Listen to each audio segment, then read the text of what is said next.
ನಮಸ್ಕಾರ ಸ್ನೇಹಿತರೆ. ಅಕ್ಷರ ಕಲಿಸುವ ದೇಗುಲ, ಜ್ಞಾನದ ಹಾದಿ ತೋರುವ ದಾರಿ, ದೀಪವೇ ನಮ್ಮ ಶಾಲೆ, ಪ್ರತಿಯೊಬ್ಬ ಮಗುವಿನ ಭವಿಷ್ಯಕ್ಕೆ ಬುನಾದಿ ಹಾಕುವ ನಮ್ಮ ಈ ಸುಂದರ ಶಾಲೆಯ ಒಳಗಿನ ಪ್ರಪಂಚದ ಹೇಗೆ ಎಂದು ನೋಡಲು ನೀವೆಲ್ಲರೂ ಸಿದ್ಧರಿದ್ದೀರಿ. ಬನ್ನಿ, ಇವತ್ತಿನ ವಿಡಿಯೋದಲ್ಲಿ ನಮ್ಮ ಶಾಲೆಯ ವಿಶೇಷತೆಗಳನ್ನು ಪರಿಚಯ ಮಾಡಿಕೊಡುತ್ತೇವೆ. ಈ ಶಾಲೆ ಇರುವುದು ಮೈಸೂರು ಜಿಲ್ಲೆ KR ನಗರ ತಾಲೂಕಿನ ಹೆಬ್ಬಾಳು ಹೋಬಳಿಯ ಹೆಬ್ಬಾಳು ಬಡಾವಣೆಯಲ್ಲಿರುವಂತಹ ಸರ್ಕಾರಿ ಹಿರಿಯ ಪ್ರಾಥಮಿಕ ಶಾಲೆ. ನೋಡಿ ಫ್ರೆಂಡ್ಸ್, ಎಷ್ಟು ಅಚ್ಚುಕಟ್ಟಾಗಿದೆ. ಈಗ ಬೇಸಿಗೆ ಸಮಯ ಇರುವುದರಿಂದ, ಮಕ್ಕಳೆಲ್ಲರಿಗೂ ರಜೆ ಇರುವುದರಿಂದ ಶಾಲೆಯ ಮುಂಭಾಗ, ಶಾಲೆಯ ಒಳಭಾಗ, ಶಾಲೆಯ ಮುಖ್ಯೋಪಾಧ್ಯಾಯರ ಆಡಳಿತ ನಿರ್ವಹಣೆಯ ಕಚೇರಿ ಈ ವಿಡಿಯೋದಲ್ಲಿದೆ. ಇದರ ಸದುಪಯೋಗವನ್ನು ಪಡಿಸಿಕೊಳ್ಳಿ ಹಾಗೂ ನಮ್ಮ ಯೂಟ್ಯೂಬ್ ಚಾನಲ್ನ ಸಬ್ಸ್ಕ್ರೈಬ್ ಮಾಡಿಕೊಳ್ಳಿ. ಎಲ್ಲರೂ ಸಹ ಸರ್ಕಾರಿ ಶಾಲೆಗೆ ಮಕ್ಕಳನ್ನು ಕಳುಹಿಸಿ ಗುಣಮಟ್ಟದ ಶಿಕ್ಷಣವನ್ನು ಪಡೆದುಕೊಳ್ಳಲಿ ಹಾಗೂ ಉತ್ತಮ ಸ್ಪರ್ಧಾತ್ಮಕ ಪರೀಕ್ಷೆಯಲ್ಲಿ ಪಾಸಾದಂಥ ಶಿಕ್ಷಕರಿರುತ್ತಾರೆ. ಅದರ ಸದುಪಯೋಗ ಎಲ್ಲರಿಗೂ ಆಗಲಿ. ಮಕ್ಕಳನ್ನು ಸೇರಿಸಿದಾಗ ಪೋಷಕರು ಶಾಲೆಯಲ್ಲಿ ಹೇಗೆ ತಮ್ಮ ಮಕ್ಕಳು ವಿದ್ಯಾಭ್ಯಾಸವನ್ನು ಮಾಡುತ್ತಿದ್ದಾರೆ, ಶಿಕ್ಷಕರು ಹೇಗೆ ಪಾಠ ಪ್ರವಚನಗಳನ್ನು ಮಾಡುತ್ತಿದ್ದಾರೆ ಹಾಗೂ ವಿದ್ಯಾರ್ಥಿಗಳು ತಮ್ಮ ಮಕ್ಕಳು ಯಾವ ರೀತಿ ಕಲಿಕೆಯಲ್ಲಿ ಆಸಕ್ತಿಯನ್ನು ತೊಡಗಿಸಿಕೊಂಡಿದ್ದಾರೆ ಅನ್ನುವುದನ್ನು ನೀವೆಲ್ಲರೂ ಸಹ ಅಬ್ಸರ್ವ್ ಮಾಡಬೇಕಾದ್ದು ನಿಮ್ಮೆಲ್ಲರ ಕರ್ತವ್ಯ ಆಗಿರ್ತದೆ.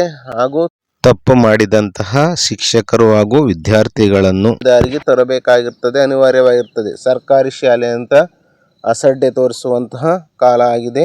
ಆದ್ದರಿಂದ ನಾನು ಈ ವಿಡಿಯೋದಲ್ಲಿ ಸರ್ಕಾರಿ ಶಾಲೆಯ ಹೇಗಿದೆ ಅನ್ನೋದನ್ನ ತೋರಿಸ್ತಾ ಇದ್ದೀನಿ. ಅಬ್ಸರ್ವ್ ಮಾಡಿ. ಈಗ ನೋಡಿ ಹೇಗೆ ಎಷ್ಟು ಅಚ್ಚುಕಟ್ಟಾಗಿ ನೀಟಾಗಿ ಸ್ವಚ್ಛವಾಗಿ ಶಾಲೆಯ ಹೊರಭಾಗವಿದೆ. ಈಗ ಬೇಸಿಗೆ ಸಮಯ ಇರುವುದರಿಂದ ಮಕ್ಕಳೆಲ್ಲರೂ ಸಹ ರಜಾ ದಿನಗಳನ್ನು ಕಳೆಯುತ್ತಿದ್ದಾರೆ. ವೀಕ್ಷಕ ಬಂಧುಗಳೇ, ಇವನೇನಪ್ಪ ಬರೀ ಶಾಲೆಯನ್ನ ತೋರಿಸ್ತಿದ್ದಾನೆ ಅಂತ ಅಂದ್ಕೋಬೇಡಿ. ಹೇಗಿದೆ ಸರ್ಕಾರಿ ಶಾಲೆ ಅನ್ನೋದು, ಒಂದು ಖಾಸಗಿ ಶಾಲೆಯಷ್ಟೇ ಅಚ್ಚುಕಟ್ಟಾಗಿ ನೀಟಾಗಿದೆ. ಇದು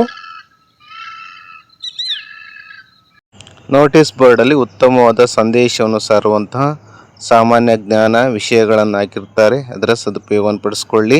ಜ್ಞಾನದ ಈ ದೇಗುಲಕ್ಕೆ ಪ್ರೀತಿಯ ಸ್ವಾಗತ, ಸುಂದರ ತರಗತಿ, ಆಟದ ವಾತಾವರಣ, ಪಾಠದ ಜೊತೆಗೆ ಕಲೆಗೂ ಇಲ್ಲಿ ಸ್ಥಾನ, ನಾಳಿನ ಪ್ರಜೆಗಳ ರೂಪಿಸುವ ತಾಣ. ಬನ್ನಿ ನಮ್ಮ ಶಾಲೆಯ ಸೇರಿ ನೀವೆಲ್ಲ, ಬನ್ನಿ ನಮ್ಮ ಶಾಲೆಯ ಸೇರಿ ನೀವೆಲ್ಲ.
ಆಫೀಸ್ಗೆ ಹೋಗೋಣ.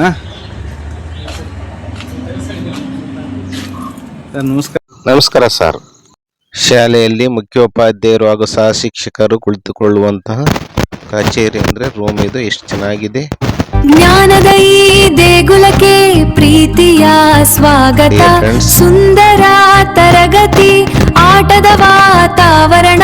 ಫ್ರೆಂಡ್ಸ್ ನೋಡಿ, ಶಿಕ್ಷಕರನ್ನು ಮಾತಾಡಿಸ್ತೇನೆ. ನಮಸ್ಕಾರ ಸರ್. ಮೋಹನ್ ಅಂತ. ಚೆನ್ನಾಗಿದ್ದೀರಾ ಸರ್? ಹಾಂ, ಚೆನ್ನಾಗಿದ್ದೀವಿ ಸರ್. ತಮ್ಮ ಹೆಸರು? ನನ್ನ ಹೆಸರು ಮೋಹನ್ ಕುಮಾರ್ ಅಂತ. ಹಾಂ ಸರ್.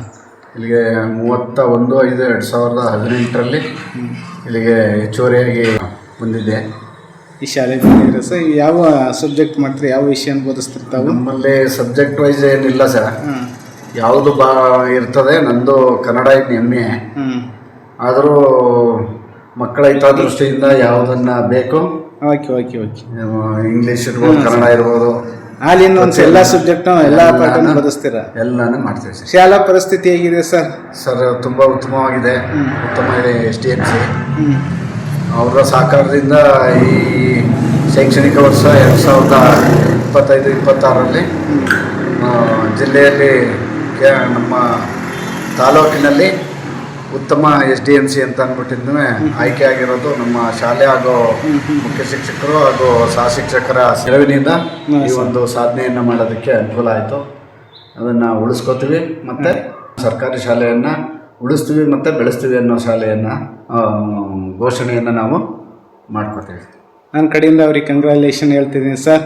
ಇವತ್ತಿನ ಪೀಳಿಗೆಗೆ ಇವತ್ತಿನ ಆಂಗ್ಲ ಮಾಧ್ಯಮದ ಶಾಲೆ ವ್ಯಾಮೋಹದಿಂದ ಈ ಪೇರೆಂಟ್ಸು ಪೋಷಕರನ್ನರು ಡೊನೇಷನ್ ಕೊಟ್ಟು ಕಟ್ಟಿ ಹೈರಾಣಾಗಿದ್ದಾರೆ. ನಮಗೆ ಇಂಗ್ಲೀಷ್ ಮೀಡಿಯಮಲ್ಲೇ ಓದಬೇಕು, ಅಬ್ರಾಡ್ಗೆ ಹೋಗಿ ಒಳ್ಳೆ ಕೆಲಸವನ್ನು ಪಡ್ಕೋಬೇಕು, ವಿದೇಶಗಳಲ್ಲಿ ಉತ್ತಮವಾದ ಸ್ಯಾಲ್ರಿ ಬರ್ತದೆ ಅಂತ ಪ್ರತಿಭಾ ಪಲಾಯನ ಮಾಡ್ತಾರೆ. ಇಲ್ಲಿ ಓದಿ ಬೆಳೆದಂಥವ್ರು, ಸ್ವದೇಶದಲ್ಲಿ ಹುಟ್ಟಂಥವ್ರು, ಬೆಳೆದಿರುವಂತಹ ವಿದ್ಯಾರ್ಥಿಗಳು ಮತ್ತು ಪೋಷಕರಿಗೆ ನಿಮ್ಮೊಂದು ಸಂದೇಶನ ಈ ನಮ್ಮ ಯೂಟ್ಯೂಬ್ ವಾಹಿನಿಯ ಚಾನಲ್ನಿಂದ ಹೇಳಿ ಸರ್. ನಾವು ಸರ್ಕಾರಿ ಶಾಲೆಯಲ್ಲೇ ನಾವೆಲ್ಲ ಓದಿ ಬೆಳೆದಿರೋದು. ಆದರೆ ಇತ್ತೀಚಿನ ಸಮಾಜ ಮತ್ತು ನಾವುಗಳು ಎಲ್ಲ ಸೇರಿ ಇಂಗ್ಲೀಷ್ ವ್ಯಾಮೋಹಕ್ಕೆ ನಾವು ಒಳಗಾಗಿದ್ದೀವಿ.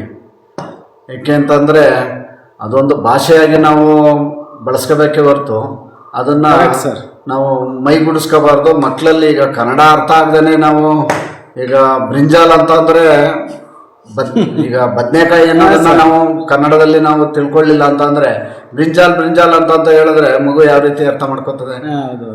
ಸ್ಕೂಲ್ ಅನ್ನೋದು ಇಂಗ್ಲೀಷ್ ಪದ ಆದ್ರೂ ಶಾಲೆ ಹೋಯ್ತೀರಾ ಅಂತ ಕೇಳಿದಾಗ ಮಕ್ಕಳು ನಾನು ಹೋಗೋದೇ ಸ್ಕೂಲ್ಗೆ ಅಂತ ಅಂತವೆ.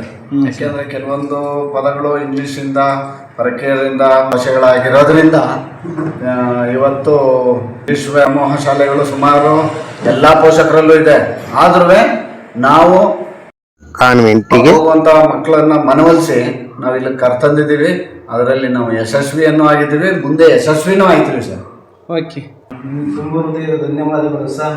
ನಮ್ಮ ಅಭಿಲಾಷೆ ಅಷ್ಟೇ, ಸರ್ಕಾರಿ ಶಾಲೆಗಳು ಉಳಿಬೇಕು, ಹಳ್ಳಿ ಮಕ್ಕಳು ಉದ್ಧಾರ ಆಗಬೇಕು, ಗ್ರಾಮೀಣ ಪರಿಸರದಲ್ಲಿ ಬರುವಂತಹ ಬಡ ಮಕ್ಕಳಿಗೆ ಉತ್ತಮವಾದ ಶಿಕ್ಷಣ ಸರ್ಕಾರಿ ಶಾಲೆಯಿಂದಲೇ ಸಿಗಲಿ. ಸರ್ಕಾರಿ ಶಾಲೆಯಲ್ಲಿ ಓದಂತಹ ಡಾಕ್ಟರ್ ಸಿ.ಎನ್. ರಾವ್ ಇರ್ಬೋದು, U.R. ರಾವ್ ಇರ್ಬೋದು, ಹಾಗೆಯೇ ಸರ್ ವಿಶ್ವೇಶ್ವರಯ್ಯನವರು ಇರ್ಬೋದು, ಹಾಗೂ ನಮ್ಮ ಬಾಲಗಂಗಾಧರನಾಥ ಸ್ವಾಮೀಜಿಗಳು ಅವರೂ ಸಹ ಸರ್ಕಾರಿ ಕಾಲೇಜಲ್ಲಿ ಓದಿದ್ದು. ನಮ್ಮ ನಿತ್ಯೋತ್ಸವ ಕವಿ ಪ್ರೊಫೆಸರ್ KS ನಿಸಾರ್ ಅಹಮದ್ರು ಸಹ ಸರ್ಕಾರಿ ಶಾಲೆಯಲ್ಲಿ ಓದಿದ್ರು. ನಮ್ಮ ರಾಷ್ಟ್ರಕವಿ ಕುವೆಂಪುರವರು ಸಹ ಸರ್ಕಾರಿ ಶಾಲೆಯಲ್ಲಿ ಓದಿ ಅಮೋಘವಾದ ಸಾಧನೆ ಮಾಡಿದ್ದಾರೆ. ನಿಮಗೆ ದೇವರು ಒಳ್ಳೇದು ಮಾಡಲಿ ಸರ್. ಧನ್ಯವಾದಗಳು. ಪ್ರಿಯ ವೀಕ್ಷಕ ಬಂಧುಗಳೇ, ಸರ್ಕಾರಿ ಶಾಲೆಗಳನ್ನು ಉಳಿಸೋಣ, ಬೆಳೆಸೋಣ. ವಿಡಿಯೋ ನೋಡಿದ್ದಕ್ಕೆ ತುಂಬ ಹೃದಯದ ಧನ್ಯವಾದಗಳು.